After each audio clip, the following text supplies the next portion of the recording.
My guest today is someone whose courage, honesty, and advocacy has struck a chord with so many people.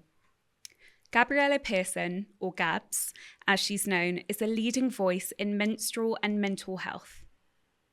She's the co-founder of the Menstrual Health Project, and she uses her platform to share not only knowledge, but also her own story. That story is not an easy one. Gabz lives with adenomyosis, endometriosis, and fibromyalgia, conditions that affect around 1 in 10 women in the UK. She's also on the spectrum for hypermobility disorder and is currently seeking diagnoses for ADHD and PMDD.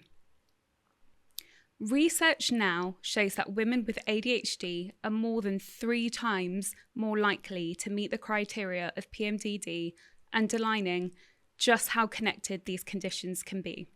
On top of this, Gabz has been through 6 surgeries, most recently a hysterectomy. After years of pain, misdiagnoses, and being pushed between private and NHS care. Her journey has included moments of dismissal, being messed around by doctors, and the kind of systemic failures that too many women go through, sadly.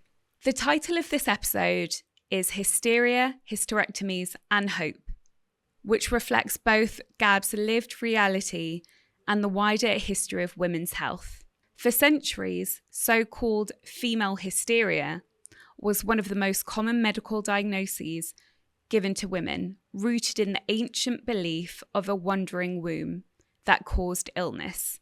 By the Victorian era, it was treated with everything from hypnosis to early vibrators. And while the term is no longer used in medicine today, its legacy lingers in the way women's pain is still dismissed as all in the mind. In this episode, we're going to talk about what it really means to live through that kind of journey, the physical pain, the mental toll, and the resilience it takes to keep on going.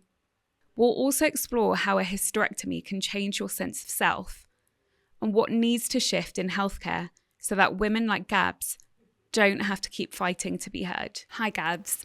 It's so great to have you here. You've been navigating one of the toughest medical journeys, 6 surgeries, including a hysterectomy, and yet you were channeling that pain into powerful advocacy that's helping so many. Can you start by briefly sharing where you are today and how that shapes your mission? Oh, it's been a long old journey. So it's, well, kind of full circle now. I'm nearly 2 months post hysterectomy, which has flown by. But I think for me, I didn't ever expect to be here with my health, but unfortunately that's where I am. But I started my periods at 10, which was 23 years ago nearly. And back then, none of my friends had started. I felt like a little bit of an alien, a bit of an outsider. I felt very uncomfortable in my own body. And they were really painful and heavy straight away. I was missing a lot of school. I was only in year 5 going into year 6 at this time. Loved playing football when I was younger, but because I couldn't manage my periods, I just stopped playing. So by 12, my mum took me to the doctors, and the tale as old as time for a lot of us is I was just put on the pill straight away. No investigation, no red flag to think this is abnormal for a 12-year-old to be going on a contraceptive pill, and why are they experiencing these symptoms? And I think for my mum as well, back then, if a doctor's telling you that this is what you should do, that's what you're going to go with, because my mum didn't have the knowledge, and she's very open about that now, and we have a lot of discussions about it, and she feels a lot of upset and regret that maybe when I was younger she didn't investigate these things more. But again, if a doctor's saying that, that's what you're going to go with. And then all through my teen years, I really, really struggled with my menstrual health. I continued having really painful, heavy bleeding, bowel symptoms, stomach problems, and I missed a lot of high school. I also felt my mental health just completely depleting as well. And by year 11, I got really bad depression. left halfway through year 11 and did my GCSEs from home. And I did terribly because I wasn't getting the support at school from teachers. A lot of my friends didn't understand. And I always remember my mum took me to CAMS, which is the mental health service for young people. And the counsellor was horrible to me. And I just remember him going, well, what's wrong with you? Why are you depressed? What's the matter? He was like, you've got a great family, you've got friends, you're middle class. What's wrong with you? And I thought, but I don't know what's wrong with me. And I'm frustrated because I didn't have a specific reason I could pinpoint for struggling with my mental health. So when I left school, I didn't go on to college. I didn't go on to any higher education. One, because I just didn't feel confident to go to college. I remember going to look at one with my mum and explaining why I'd left in year 11 and the horror on their face.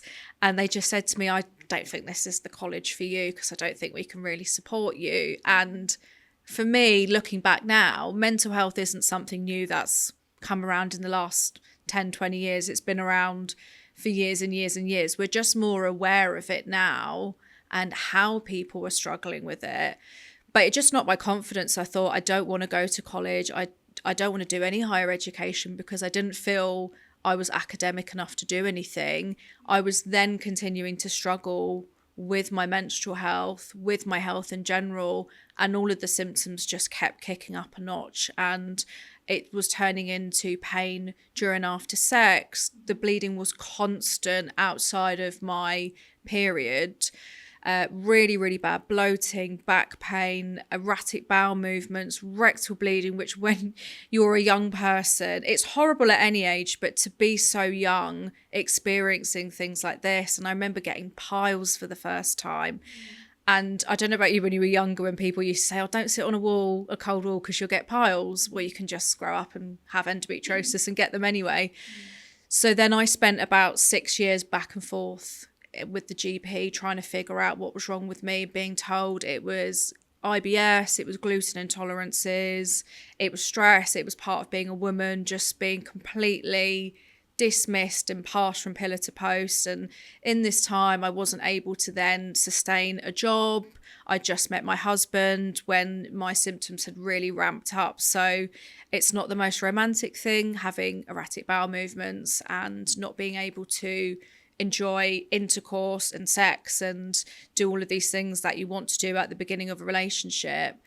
And I remember going for my first transvaginal ultrasound and it was so painful. I think I was 21, 22, and I just cried the whole way through it. It was so painful. And I went back to the doctors for the results and the GP said to me, oh, they're inconclusive, so you'll have to go for another one. Like it was going to get, just popping out to get milk. And I said to her, I was like, I don't think I can do it because it was so painful.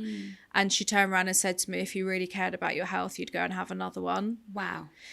Yeah. And how old were you at that point? So I was 22 and it was the first time I'd had anything invasive like that done. Because it's obviously below the age where most people are having smears and I think back then it wasn't, I say normal very lightly, it wasn't the done thing for people that young to be having transvaginal ultrasounds or I agree. anything like that. Yeah. So I then spent about 6 or 7 months back and forth in A&E in absolute agony. Again, going there, being triaged, spending hours in A&E to just basically be told to take some painkillers and go home. And then my mum saw a tiny article in a newspaper about endometriosis and she's like, I really think that you have this. Let's go and see a different GP and see what they say. And the GP I saw, who's still my GP today, and she's absolutely amazing, she said, oh, let me just look at the results from that first ultrasound just so I can kind of get up to speed. And she said, oh, looking at the results, they have put down that there's traces of endometriosis on your scan. Wow. And you weren't told at the time of that scan? No. So the radiographer or sonographer that did it, I'm guessing they weren't able to determine that themselves. So I'm not sure if then someone else had looked at it and put the results down. But then also the GP that I saw, the not very nice one, said it was inconclusive. So whether she wasn't skilled enough to read it, or I don't know whether it was a bit of, it must not be anything serious. Like, you should just be getting on with it. You're young. But it was just a horrible experience. And I think that's what kind of really kicked it into the start of that traumatic medical journey of not being listened to and not being heard. But then there's been great experiences like this second GP that kind of saved the day with the GP surgery. And straight away, she referred me to gynecology. And at the time, I didn't know that you can have a general gynecologist and specialists in certain conditions. I didn't even know any conditions, to be honest, back then. Yeah. I think I was very uneducated on gynecological health and menstrual health, which so many of us are at that age. And I got to see my endometriosis specialist straight away, who's still my consultant today. And he said to me that because the scan had shown traces of endometriosis, the way to diagnose it fully and the spread of endometriosis is to have keyhole surgery, a laparoscopy.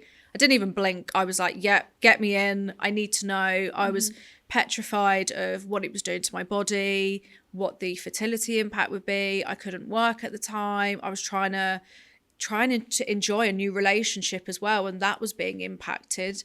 So I had my first laparoscopy in 2016 at 23, and I had endometriosis on my bowel and my left ovary. And I was like, finally, I'm not going crazy. It made so much sense. But I don't think at that time I understood what I know now and how my life would play out. So since then, having 6 surgeries where it's continued to grow back on my bowel, my left ovary, which keep fusing together, but also my bladder and my womb as well, and then developing adenomyosis along the way, and then all of the issues and the domino effect of it. So infertility, reduced mobility, so I use mobility aids now. Mental health has been a huge thing that's really impacted for me, and I think I also put that down to things like going through chemical menopause and being on different hormonal treatments has really done me more harm than good. And I think for me, yes, they've helped in some ways with stopping the bleeding and kind of suppressing the ovary, so I'm not having periods that are painful and heavy or ovulation pain.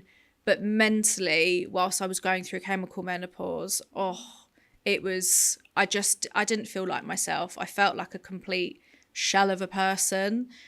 So it's been a difficult journey. And when I got diagnosed with adenomyosis at 24, that was on my second surgery. And I didn't even know I had it until I had that surgery. Because although it's different to endometriosis, it's similar symptoms. Everyone around me, different medical professionals, not my consultant though, he's been brilliant, but everyone else was saying, well, just have a baby, have a hysterectomy, that'll cure everything. And it's such a myth. But back then I felt so pressured, and I was like, oh, do I just have a baby then? Me and my husband had been my now husband, we'd been together for a couple of years, and I thought, I'm not at a place where I want to do that. And I think as a woman, you want to do it on your terms when you're ready. And for me, I'm really stubborn. If you tell me to do it, I don't want to do it then. I want to do it my way, because I'd felt like so many other things had been taken from me at a really young age, where in my mid-20s I should be really enjoying myself and feeling like a mid-20s. But I didn't. I felt like I would have to make one of these decisions, and I decided not to do either one at that point, especially hysterectomy. And at that point I was like, I don't even know what hysterectomy is. I didn't know the full gravity of doing it. But now I've always felt like I'd end up having a hysterectomy. I always felt like if my adenomyosis didn't get better, and other things like my periods have continued to be really painful, ovulation has just got even worse throughout the years. So when I had my hysterectomy, I wasn't surprised, because I'd kind of been leading up to this over a few years. I don't think the grief or the sadness ever dulls of having to do it. I think it's just different for me because it wasn't a shock, but I had to put my health first and myself. I want to go back before we dive into the hysterectomy a bit further about what you said about, firstly, your mum being there for you when you were young and when you did start your period, and she said, you know, like she wishes she was more educated, or, you know, she wishes she had the tools to help you more in hindsight. And then what you said about when you were in your early 20s and you didn't know enough about a transvaginal ultrasound and things like that. And I just want to say that, you know, I don't think GPs and doctors even know enough research about what the conditions that you've been diagnosed with. And I obviously know a fair bit about this as well, because we share quite a few of the same conditions, unfortunately so, because they all kind of ladder up and layer up and kind of work weirdly well together. We know hypermobility is linked to endometriosis and it's also linked to ADHD. So I just want to say to you that you're such a powerhouse for going through that from such a young age. I'm really bad with compliments. I'm always like, thank you. I always like... I'm going to be giving you a few. Do you know what? I'm normally really bad, but then I went and saw a talk and someone was like, when someone gives you a compliment, just say thank you. So okay. I go, thank you. Yeah. Thank you. I mean, and I'm sorry that you had to go through that from such a young age. Yeah. With your hysterectomy, so you've explained that you had, so it was 5 surgeries before the hysterectomy. Yes. And your first surgery was around 2016. 26. It was the 17th of March, 2016. I always remember because it's St. Patrick's Day. Oh, did you wear green? Do you know what? Maybe. I think, could do. Yeah. Yeah. And it's also Endometriosis Awareness Month. Yeah, that month funnily as well. enough, isn't it? Weirdly. A coincidence, yeah. So when it got to the point of your second, third surgery, were you at the point where you were in so much pain that you were just like fighting for a surgery, or was it being offered to you at that stage?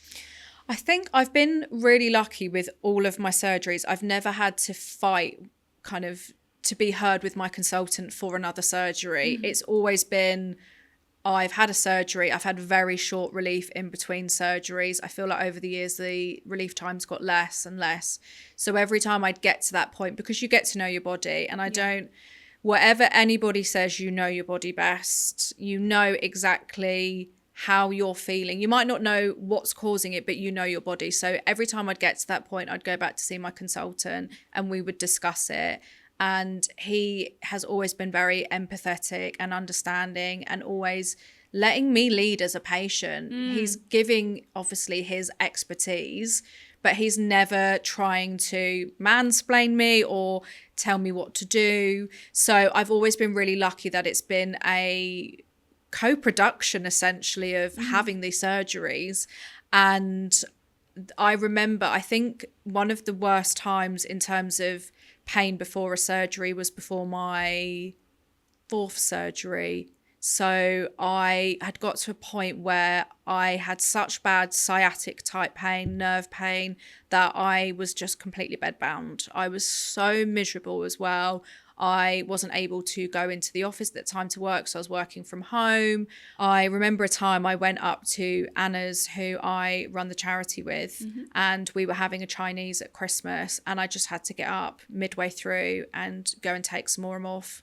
And at that point, I was like, I need another surgery. Yeah. And I just remember feeling so low. I was so stressed about work because I am someone that if I'm off sick, all I'm thinking about is work. All I'm thinking about is I feel like I'm letting other people down. Yeah.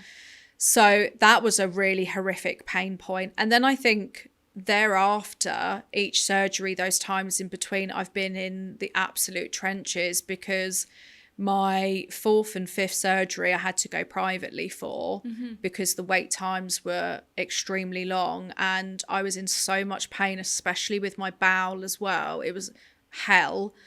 And if I hadn't gone privately, I probably would have lost my bowel and my left ovary because they were completely fused together and stuck to my pelvis.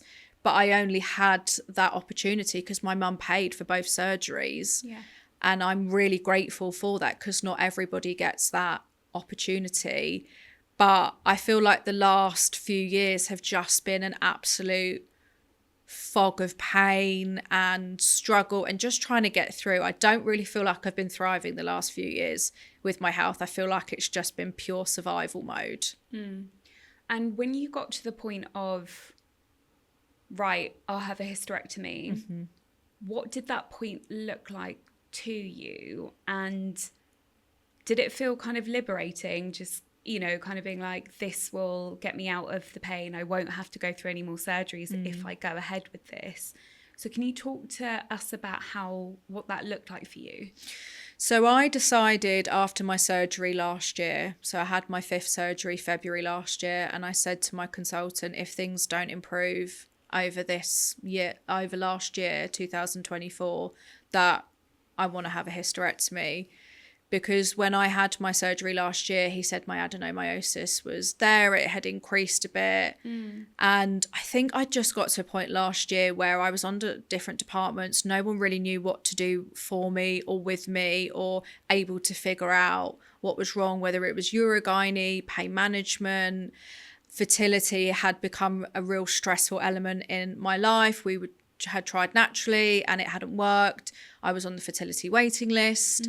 But because of BMI, which is absolute crap, I would have had to lose 2 stone, which is even harder when you're 5'2", when you're short. BMI really gets you.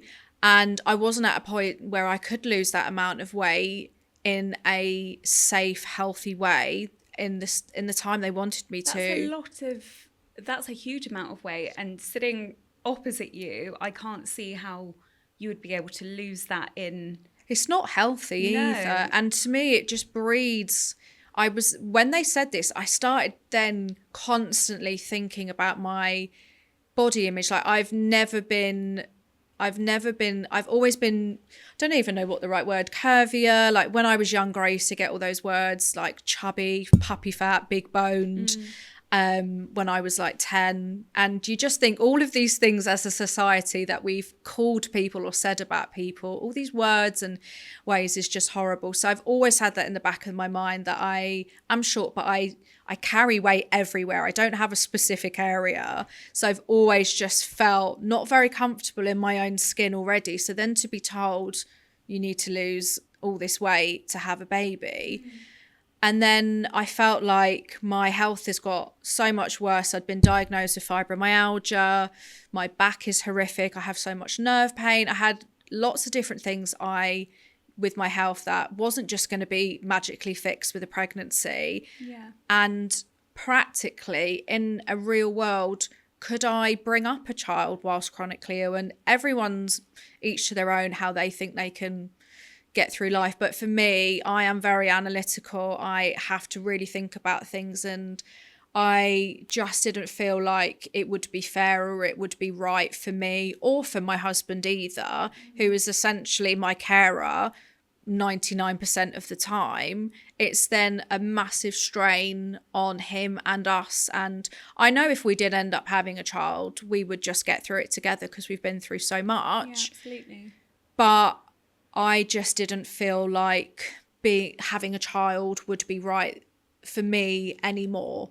So I think there was a few different factors, but then I got towards the end of last year and I was like, I just can't do this anymore. I was in the process of getting diagnosed with PMDD, and that played a part as well, because I'm not saying to people that hysterectomy is a first resort or even a second resort for PMDD. It's a very, very last resort, and it's not always a guarantee either. So for me, it was just an accumulation of different things. My periods were absolutely crippling, ovulation. And I always laugh when I see those memes where it's like luteal phase, ovulation phase. And, everyone's like feeling like spicy in ovulation. I'm like, no, I feel shit. Like, I feel horrific. I don't want to do anything. And I was going from menstrual phase of horrific pain, mentally feeling okay, but the pain being horrific, my bowel just absolutely hating me. Then going into ovulation, again, painful, and then going straight into my luteal phase, but having PMDD. And I'd had it for like the full 2 weeks. They say you can have it for 1 to 2 weeks. I'd have it for the full 2 weeks, obviously, because once you've got it, you've got it all. And so all month I was just not having a break. So when I spoke to my consultant in November, he was like, everything you've been through, like, this is something we discussed. If that's what you want to do now, come in and see me and we'll talk about it properly. And I appreciate him not just being like, right, we'll book it in now over the phone. So I really appreciate his duty of care to me as a patient. And then when I saw him in April this year, I had a lovely transvaginal. But a few months leading up to it, I was like, I keep getting like this really throbbing pain in my left side. And you know, when you're like, oh, it's probably just that, or it's probably just this. And when I went in and we were talking about what type of hysterectomy would I have, because again, there's different types, which I didn't realise either, and the way it works. So he said to me, did I want my ovaries removed as well? And that's when you go into surgical menopause, because the ovarian function shuts down. So you're not producing or having periods anymore. And I said to him, I was like, to be honest, if I'm coming in for hysterectomy, I just want it all out in one go. Yeah. I don't want more and more surgeries. And I thought, now with the PMDD and everything else, let's just take it all out. And he then did a transvaginal, and he said that I had an endometrioma on my left ovary that was starting to tether. And he said my left ovary would have to go anyway. So I was like, that's fine. Let's not leave the right one on its own. Let's just take them both out. Let's not leave it lonely. And then he said to me that my adenomyosis had changed from focal. So it was in one specific area. So to diffuse. So it was kind of sprinkled all the way across the front of my uterus. Right.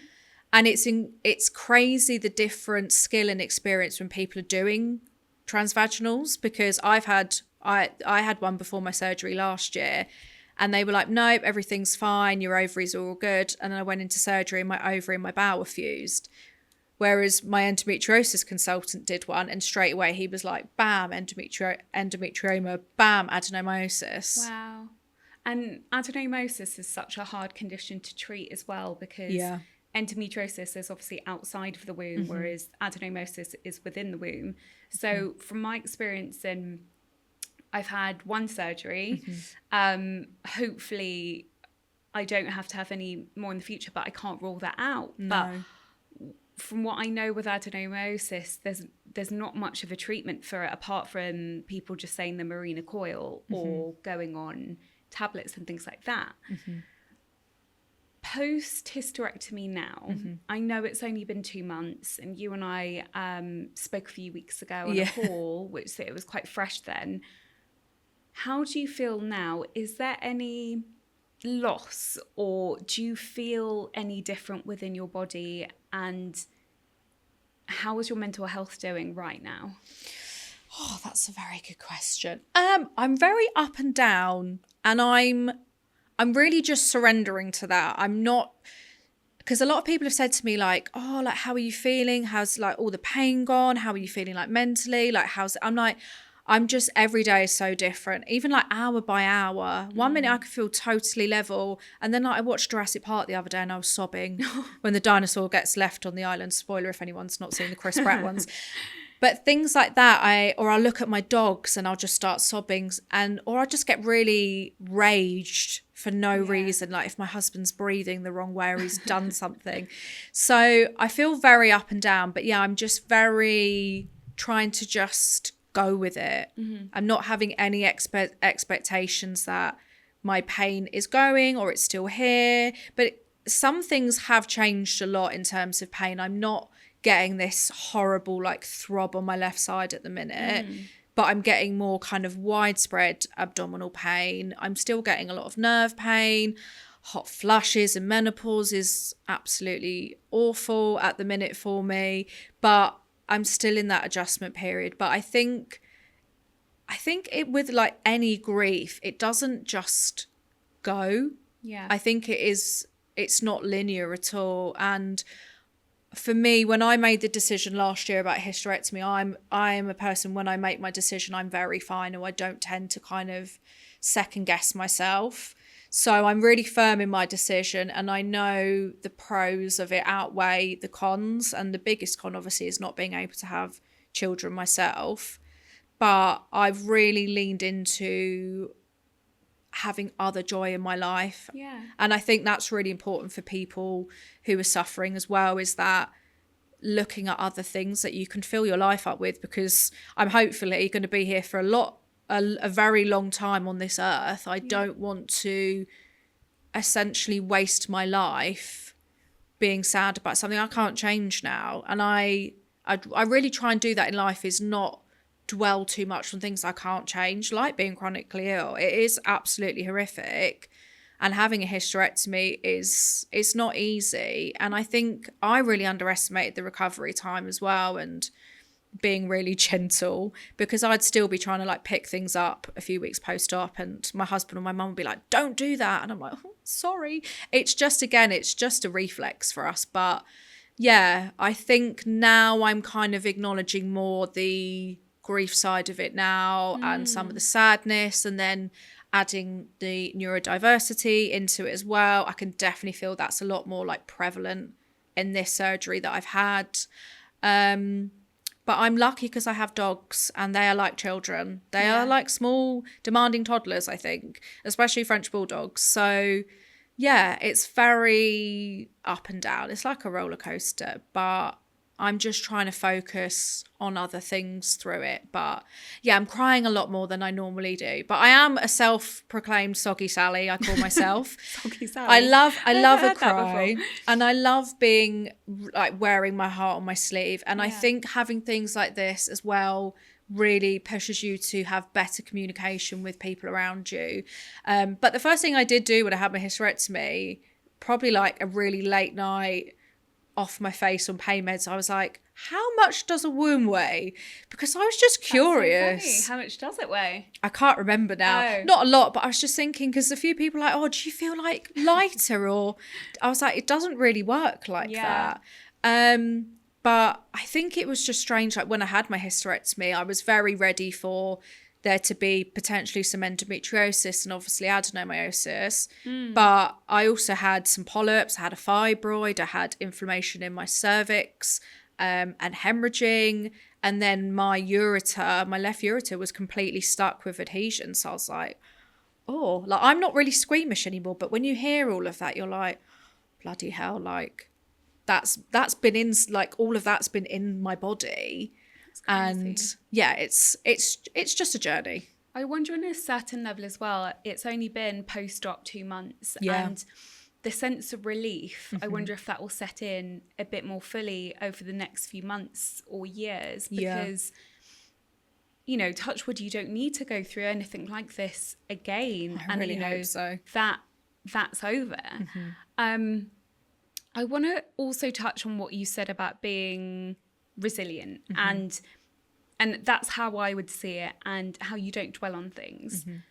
If you hadn't had to endure this journey since, you know, when you first got your period at 10 and then going through that through your teens to your 20s into your 30s, do you think you would have been a different person if you hadn't endured that? And do you think you're way more resilient because of what you've had to deal with? 100%. Yeah. I really do. And I feel like I can't change it now, but I do really feel like the way certain personality traits and kind of attributes are because of what I've gone through. And I think that applies to everybody who's gone through anything traumatic or difficult. At the time, and I'm not saying, oh God, I love having endometriosis and being chronically ill, it's great. But I have to look at that. It's given me a lot of confidence. Like when I was at school, I was never shy, but I wouldn't willingly want to be up on stage in front of people or public speaking. Absolute like worst nightmare. No, thank you. But now I love it. And that's essentially what I do as a passion and part of my work. And I feel super confident with approaching healthcare, like for advocating for myself, for others. And I feel really thick-skinned, and that resilience, I just I'm not offended by a lot of things either. But I also feel that it really shapes you as to be a big empath as well. And I am a natural empath. I am a Virgo. And I know people are like, oh, star signs. But I really am a clear-cut Virgo, overthinker, perfectionist, always want to put other people first. So being chronically ill just ramps that up even more. Yeah.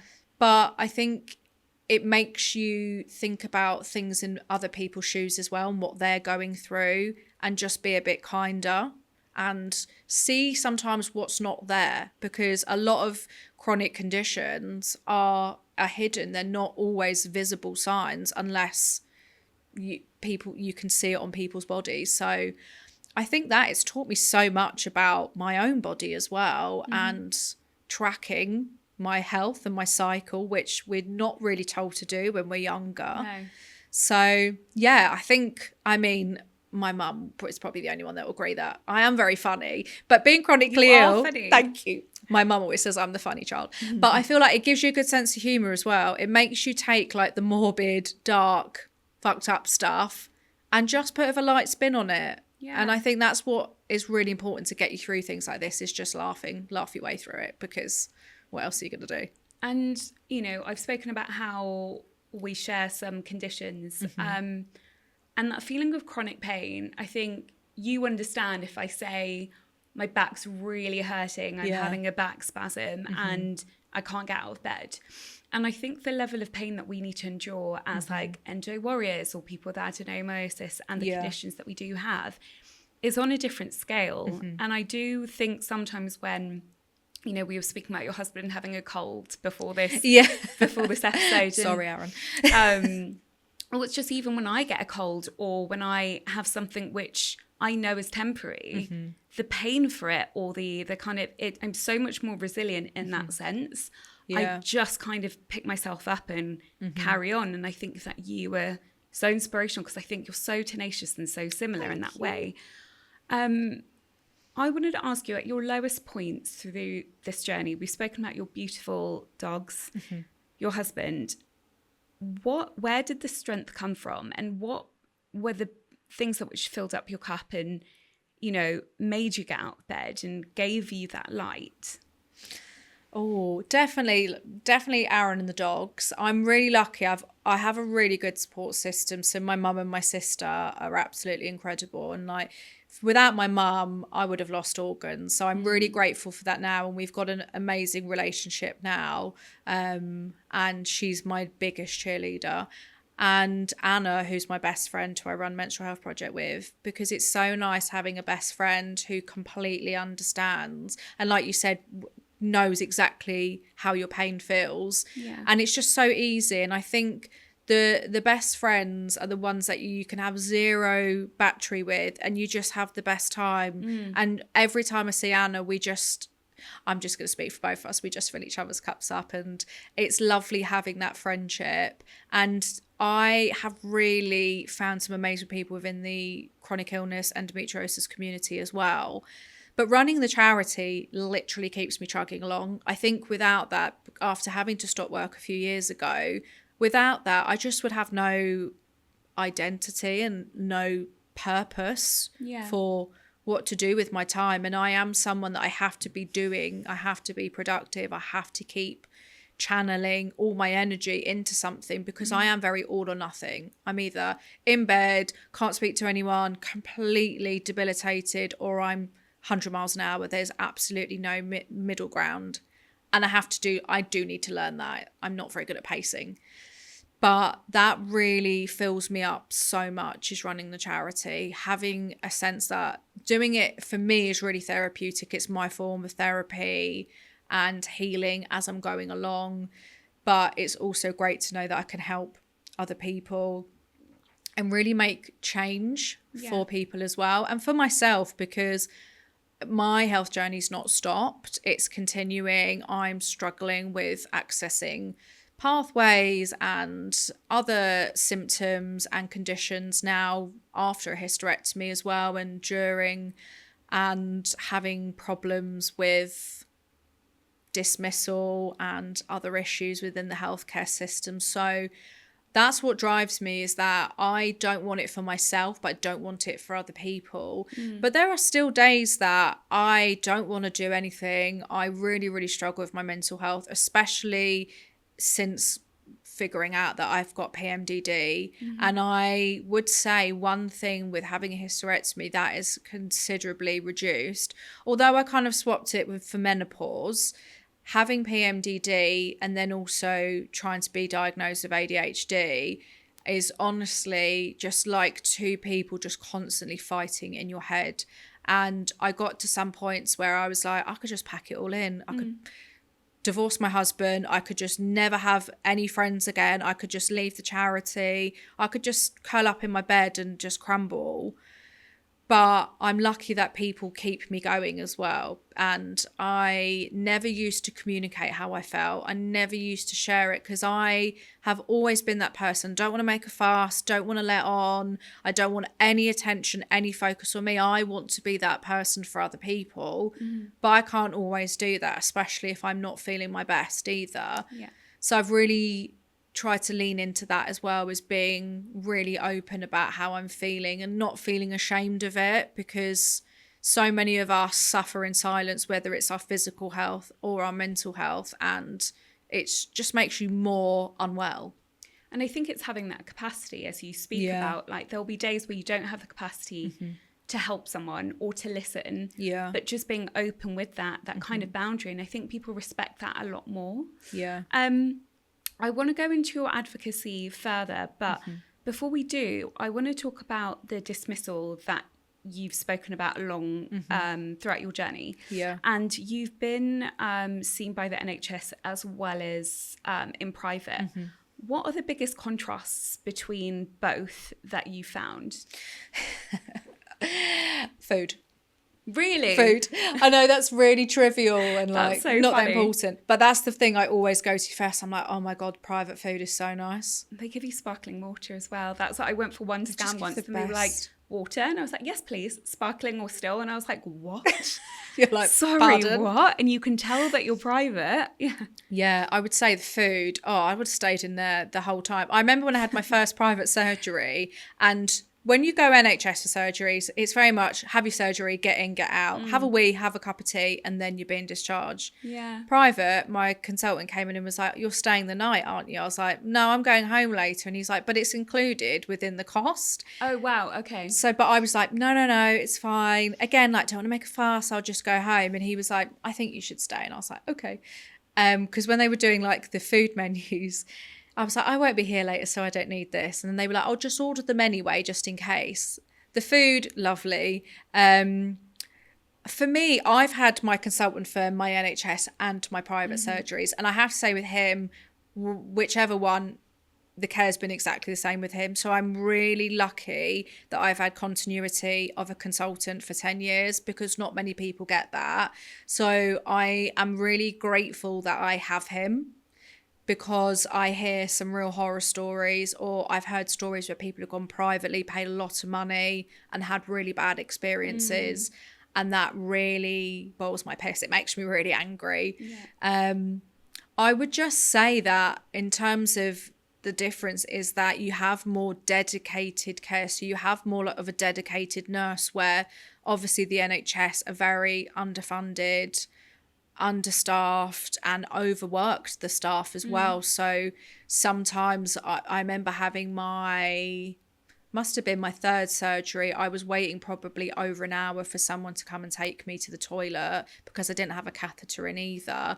And I was like, I am going to piss myself in a minute. But I think it's more just there's not enough staff. I think just little things like that. But generally, when I've been in for surgeries, at NHS, I've had pretty good care. When I had my hysterectomy, I had a catheter in then as well, and they were constantly checking.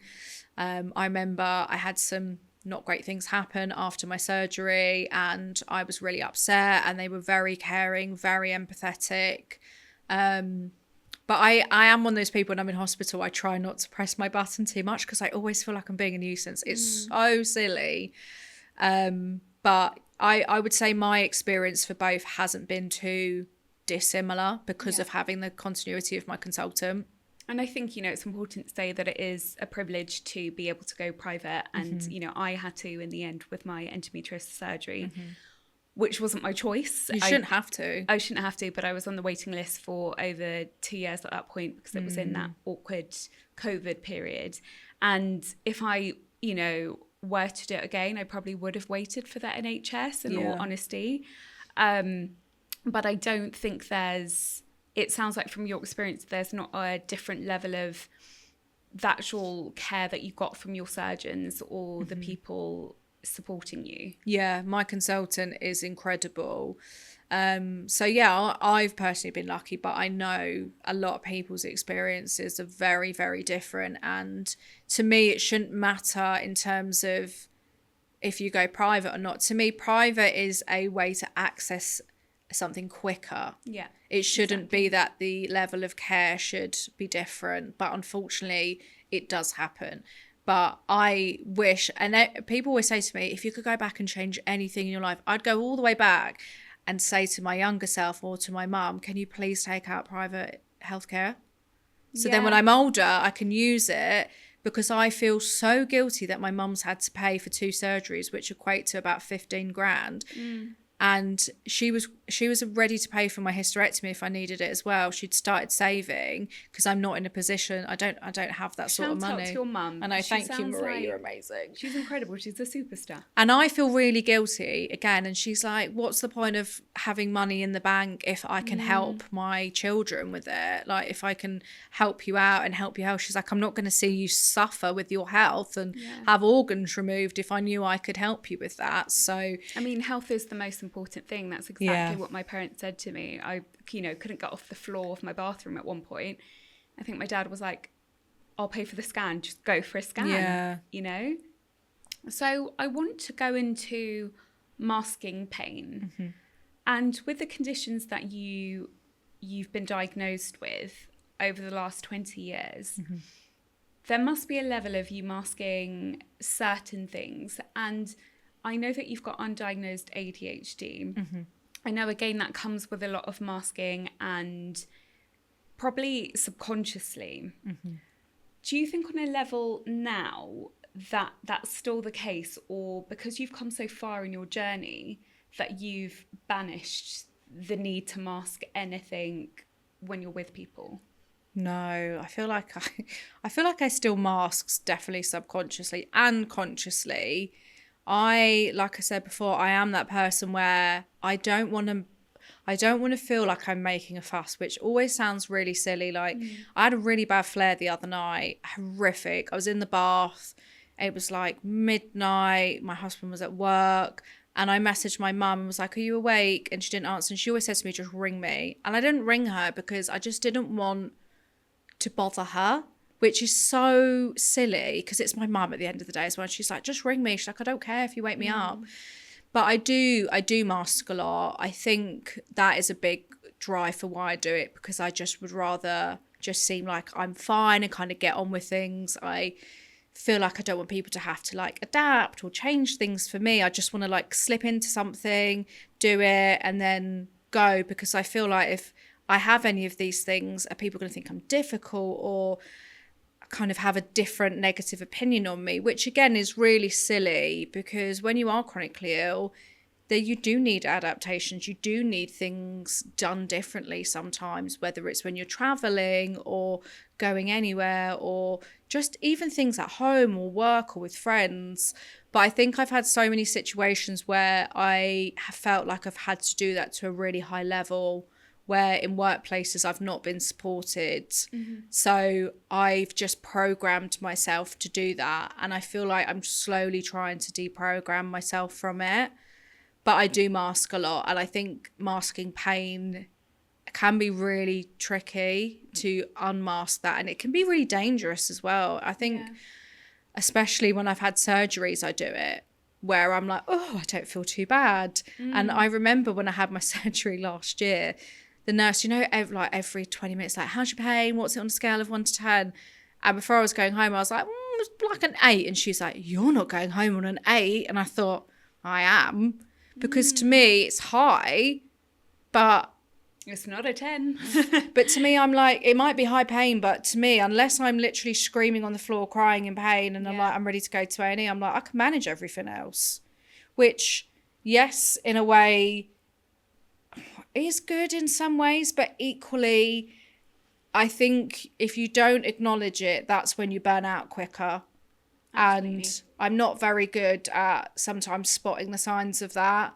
I think sometimes I ignore the signs as well, because I'm very much like, I want to do these things. I don't want to let people down. I think that's a big thing for me, and a big thing around ADHD as well, is that rejection sensitivity. You feel like you're letting people down, like you want to do everything. I am a bit of a people pleaser as well. I always think about everyone else's feelings before my own, because I always have this idea that if I'm not doing everything for everyone, then I'm not a good friend, I'm not a good wife, I'm not a good daughter. And it's so wrong and so silly, but I've always felt like that. I've always felt like I need to really prove myself. And I think when you are put in situations like workplaces and anything else, you just develop that. And as you get older, it's just harder to unlearn. But I'm really, being in my 30s, I'm trying to not give a shit so much, essentially, and put myself first more and have really solid boundaries, but communicate with people more. Like if I'm doing emails or I'm at events or anything, I say to people like, this is my plethora of conditions, this is what I struggle with, this is what I find difficult, and really own it rather than feeling ashamed of it. I think what the hard thing is there is, even if you're telling people that you've got PMDD or you've got endometriosis or you've got a flare, they might not understand what that exactly means for you. And they might not have either the knowledge or the capacity to know how to deal with that. Yeah. We've spoken about this previously. Do you think there's a certain level of years of masking have led to it being a part of our lives as people who live with chronic illnesses? And I've personally had this, I'm not sure if you have. I've been to doctor's surgeries and hospitals where I've either been, you know, say if it's after work or something, and I've been, you know, I've got makeup on or I'm wearing a nice outfit, but I don't look physically ill. It's an invisible illness. I personally feel like I haven't been believed. And then that's where the gaslighting and the kind of the comments of, you know, is it that bad? Are you sure it's all that, you know, it's that bad? Or is this in your head? Have you felt any of that within your journey? I do. And I think about it every time I go to an appointment, especially with new consultants or new doctors. And I've even had it a couple of times when they write back to the doctors, they're like, oh, met with Gabriella. She's a really presentable, nice young woman. I like the young bit when they put that on there. But it almost kind of, I don't know, it kind of feels like a backwards thing of, well, she looked okay. And I think it's really tricky because sometimes people say as well, like, male doctors, they're the worst, but the worst situations I've had are with female doctors, because I sometimes think they think, well, I've not been through it and no one I know, so it can't be that bad. But I would have it as well with doctors, but I'd have it in work settings with friends and stuff. People saying, oh, well, you look okay, so you must be all right then. And for me, the correlation of wanting to externally feel good does not correlate with internally, because I've had times where we had our charity event last year and I was 6 weeks post-op because I don't do anything by halves, and I had a really bad infection post-op, and I had to put on an evening dress, I had to get my hair done, my makeup done. Everyone was like, oh, you look great, like, are you better now? I'm like, no, I'm probably like the worst I've ever been. I was having a mental breakdown and crying the morning of the event, saying to Anna, I was like, I don't think I can do this tonight. So I think it's just people learning that the two don't marry together at all. But I've had that with doctors, and equally as well, like when I take my walking stick in with me, they kind of look at me like, why do you need that? Yeah. So there's a lot of misconceptions, and it's things around like, I have a blue badge for parking. Oh God, the looks you get. And I've had people come up to me and like, you know, this is a disabled space. And I'm like, you know, I've got a badge. So it's all of these misconceptions and the masking. And even now I'm like, oh, I'm getting better, but I always feel a bit uncomfortable if I have to park in a disabled space. I'm going to because I need it, but I'm just waiting for someone to say something. Or if I need to use my radar key for disabled toilets, because I get that as well. Like when I was at Victoria, a lady was like, this is the disabled toilet queue. And I was like, yes, I know, I've got my key, thank you. So I just think there's so many layers to it. It just makes it 10 times harder for people, because then you do feel like, I do just have to mask. I have to pretend I'm okay, because we're not what you deem the picture of what chronically ill and disabled people look like, whatever that picture is, but people have a very specific picture of what that looks like in their head. And if you don't fall into that box, then you just fall down the cracks. And and I find, with myself, I have to justify things a lot. Mm-hmm.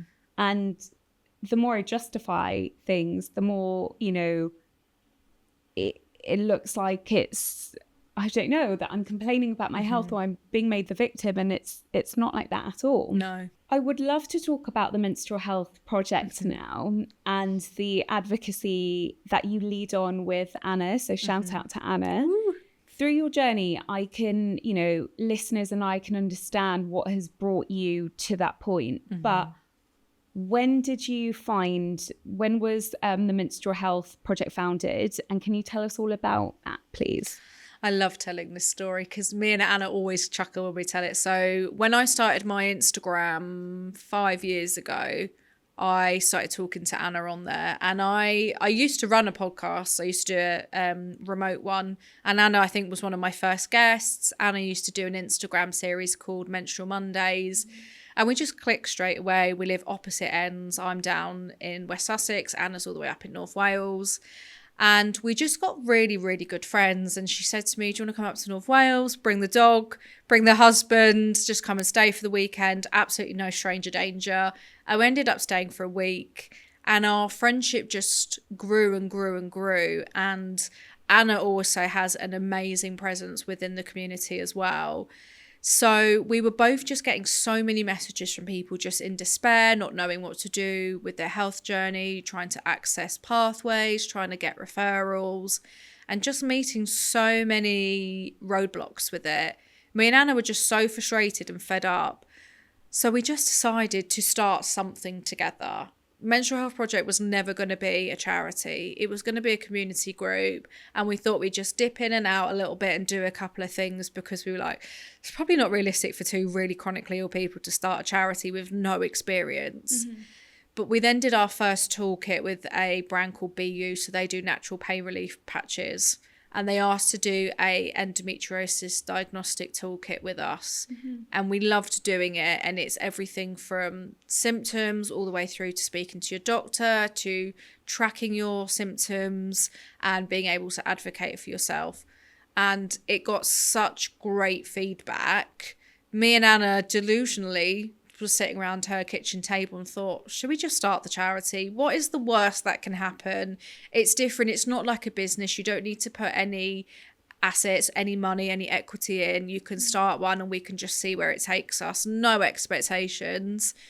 And then it's just absolutely grown. So we started Menstrual Health Project in 2022, January 2022, and then we've been registered since February 2023. So not long at all. We're still in our infancy as a charity, and we've now brought out our menstrual health for under 18s toolkit, which is basically everything you're not taught at school, from knowing what a normal period is, to period products, to tracking your cycles, to different conditions. And again, that had great feedback, and it's been used in so many schools and colleges and universities, and it's really comprehensive and age appropriate. So it's not going to scare young people. It's got all of the information so you can learn about your health. And then we've just launched our adult menstrual health guide as well. So again, it's everything in the under 18s, but other things that you should be taught as you get older. So gynae cancers, cervical screenings, pelvic floor dysfunction, menopause, all these different things. But for me and Anna, our aim was to educate people and make them feel empowered and equipped, whatever stage, whether it's menstruation through to menopause. And we do this with our toolkits and going into schools and workplaces and just trying to give some practical support now for people, because we always look so far to the future when it comes to health conditions for cures and treatments, which are really important, but people need things now day to day. And for us, having that knowledge is so empowering. And I think for us, and I didn't realise the disparity between England and Wales, where Anna's in Wales, the healthcare system is very different. And I think I was a bit naive to it. Again, it's kind of, you're not taught about these things. You don't learn about these things at school, how your healthcare system works. So for us, I think it's healed us both along the way. And our friendships just flourished, but the charity has just flourished on what we've been able to do, and working with other charities and advocates and really trying to make a difference for people it's just really rewarding. Yeah, it's amazing. I know you've got some events towards the end of the year, and I'm supporting at one of them, and I can't wait. Where do you think the biggest changes are needed now in gynae care? And if you had a magic wand, what would you do with that magic wand to kind of change things from the ground up? Oh, how much magic do I have in this one? I think there's so many layers of it. And I think it's an approach where everywhere needs to change together. And that starts with education in schools. That's really important, that people are getting that education in schools. Education in workplaces. We need education for GPs. So I believe that GPs, it was an optional rotation and kind of extra that they learned about conditions like endometriosis and menstrual health. So I believe that now it's becoming more mandatory, that they're getting more training, but how much training that is, I don't know. But I think it's really important that all primary care know about these conditions and are able to have clear pathways for people, because we have nice guidelines, but what's the point of having guidelines if they're not being followed? It just seems redundant. So I think having clearer pathways and better services for people, we need more money. Money is the most important thing for it, because we need more doctors training to become specialists, and not just consultants, but nurses as well, surgeons. It's a whole approach to it to try and cut down the waiting times. We need more staff doing these things. We need more radiographers and sonographers trained when they're doing scans. There's just so many things. I think one big thing that isn't necessarily money driven is just having continuity across the UK when it comes to pathways, with referrals, because what might happen in one care board could be completely different at another care board. And I just think that's really unfair, because it's almost breeding a bit of hierarchy then, depending where you live, postcode lottery.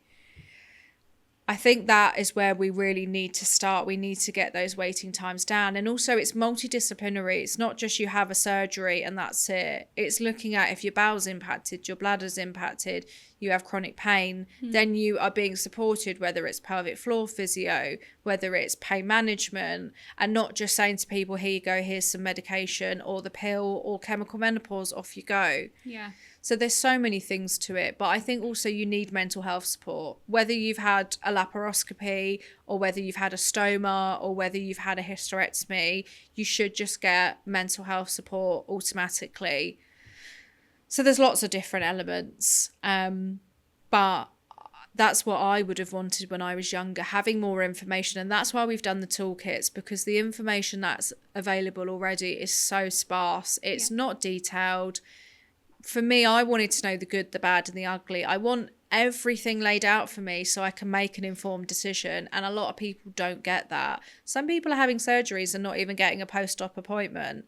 So the start to finish, whether you're trying to get diagnosed all the way through, there needs to be a proper pathway for that and clear kind of marker points of the things along the way that you should get. Yeah, no, I absolutely agree with you. If a woman is in pain right now and they're not sure what their condition might be, as someone who's got lived experience with this, what would your top tips be for someone to advocate better for themselves if they feel like their GP or their doctor at a hospital isn't listening to them?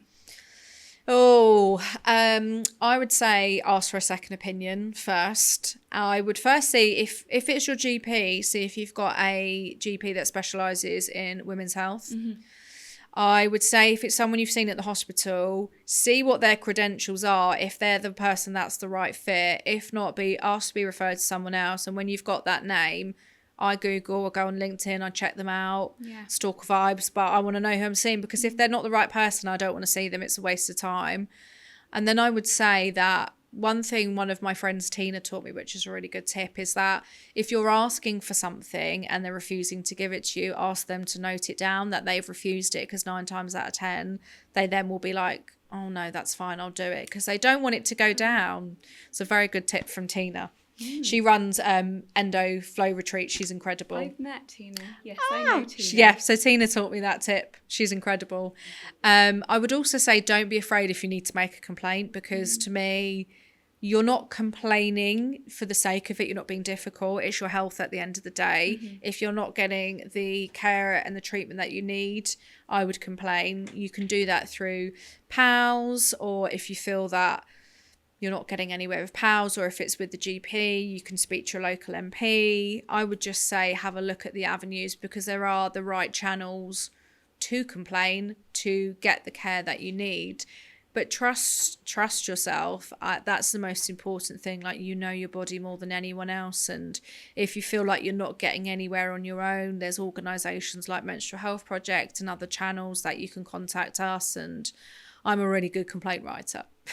Oh, amazing. So where can people find and follow your work for the Menstrual Health Project? So we are on Instagram, LinkedIn and Facebook. Oh, and we're on TikTok now. We're super cool, down with the kids. Not that I do any of TikTok. Jealousy of you. Do you know what? When we were setting it up, me and Anna were like, who's going to do it? I was like, oh, I don't want to do it. So yeah, we're on all of those, just Menstrual Health Project. And if anyone needs to reach out to us, you can reach out to us on any of those channels. Yeah, I'll link to in the show notes as well. Brilliant, I'll link you. everywhere. And finally, what does owning space mean to you after everything that you've been through? I think owning space means allowing yourself to be vulnerable, to feel what you need to feel as well, owning what's happened to me, but then deciding, taking charge of it for myself. There's so many things I can't control. So the things that I can control, I'm going to try and make the best that I can. And I'm not saying that the only way people can kind of heal is to start a charity, because honestly, it's hard work. But just finding something you're really passionate about, I think, is really important. And for me, I have had a really difficult time with being chronically ill, but now I am just trying to enjoy the things that I can when I can, and just allowing myself to rest and take it easy when possible. That's amazing. Gabz, you've been such a fantastic Thanks guest. for having me. You've been so inspirational. I wish you all the best and the most healing kind of positive vibes that I can give you. Thank you. I'm so looking forward to keeping in touch with you and working with you over the next few months as well. Thank you. Thank you.